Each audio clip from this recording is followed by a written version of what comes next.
This channel does not promote any violent, harmful, or illegal activities. All content provided by this channel is meant for an educational purpose only.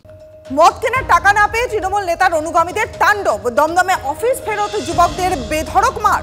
আক্রান্তদের অভিযোগ, দক্ষিণ দমদম পুরসভার 13 নম্বর ওয়ার্ডের প্রাক্তন councillor তথা স্থানীয় তৃণমূল নেতা প্রবীর পালের অনুগামীরা গতকাল অফিস ফেরত যুবকদের কাছে মদ্যপানের জন্য টাকা দাবি করেন। টাকা দিতে অস্বীকার করায় আগ্নেয়াস্ত্র, রড, হকি স্টিক দিয়ে মারধরের অভিযোগ। গুরুতর আহত শ্রীতম চট্টোপাধ্যায় এবং সানি সিং নামে দুই যুবক। আশঙ্কাজনক অবস্থায় একজন ভর্তি রয়েছেন বেসরকারি হাসপাতালে। এলাকায় সমাজ বিরোধী কার্যকলাপের কথা স্বীকার বর্তমান কাউন্সিলর তন্দ্রা সরকারের।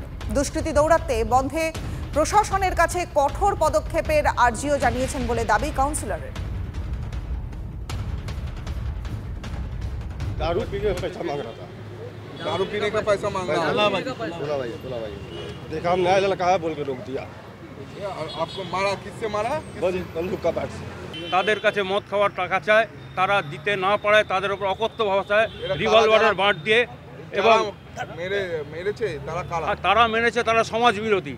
প্রাক্তন কাউন্সিলর প্রবীর পালের ছত্রছায়া এরা গড়ে উঠেছে। প্রত্যেকটা সমাজেই কিছু এই ধরনের মানুষ থাকে, এরা তোলাবাজি করে, এরা মদ খায়, গাঁজা খায়, এছাড়া এদের আর কোনো ফাংশন নেই। এরা ওয়ার্ডকে শান্ত, ওয়ার্ডকে বিশৃঙ্খল করবার জন্য এই চেষ্টা চালিয়ে যাচ্ছে। আমি প্রশাসনের কাছে সাহায্য চাইছি যে কোনো মূল্যে যারা এই অন্যায় করেছে তাদেরকে যেন অবিলম্বে গ্রেপ্তার করা হয়।